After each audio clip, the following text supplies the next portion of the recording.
I lay in the hospital bed, coughing up my own blood, not really knowing how I found myself in this place, until the doctor came and spoke to me, and asked me my name.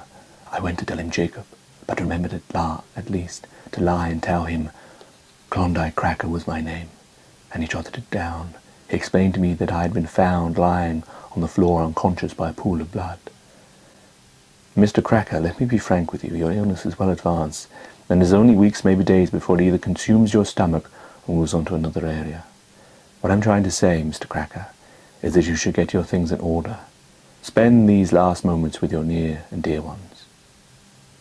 He gave me a small smile, pulled back the curtains, and walked off down the corridor, as I reflected upon his final words to me, that I should spend my time with my near and dear ones. But I was an orphan of my own making.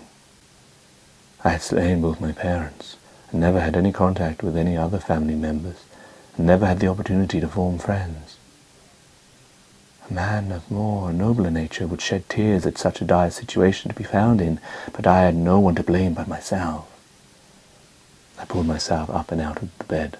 I was wearing a white dressing gown. I shuffled to the toilet down the busy ward, and there I stared at my thin and wasted body, full of yellow blemishes and dried, tired skin in the mirror. I was decaying from the outside in. For the first time in an age of at least 20 years, I began to cry uncontrollably. I could not really explain to the orderly who tried to comfort me what was the reason for my tears, whether it was mortality tugging at me or the fact that I was so emaciated. I discharged myself in the hospital with a bag of pills that I had to take daily. I left them in the bin outside as I shuffled my way back to where I lived, but I never got there, as I found it hard to remember where I should go. I kept forgetting road names and familiar places. It must have been a sight to see me walking in my white gown through crowded streets, people staring at this freak. So many I saw smiling and children laughing, and once I had been a man who installed fear.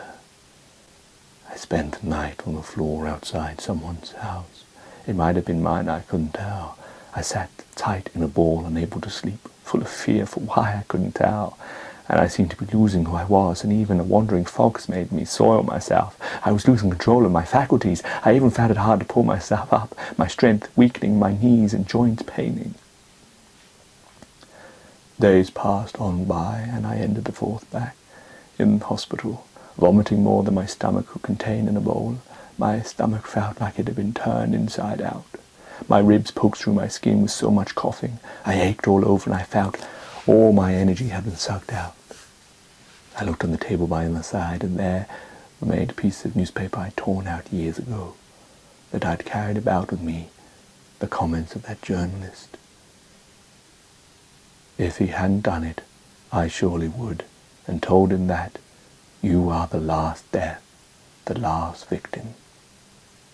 I wondered if I should avenge myself, and tell the doctors who they really were treating, whether they would still want to help me with pain relief, or maybe they'd rather take me into an operating room, give me a jab to paralyze me, but keep me awake and feeling pain, and then open me up and twist up my insides, till with pain and fear I choked on my own vomit.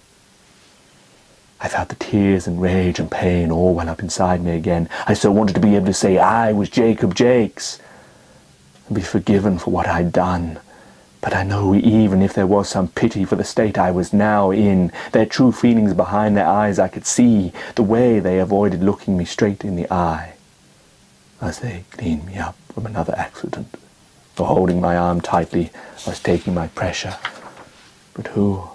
I longed to be able to say that I have changed, that if I could go back again, would I do the same, that I realize what I've done was wrong.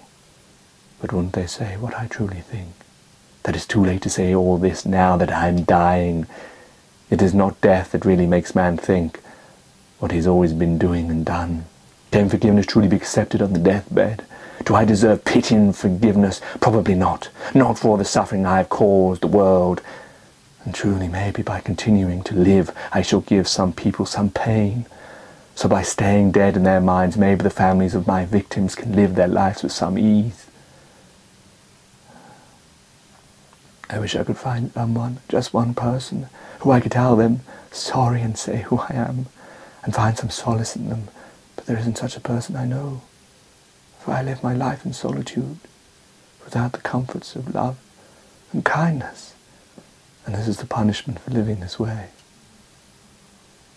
Picked up the newspaper and put it back in my gown pocket, and walked down the late night corridor, closing the double doors behind me.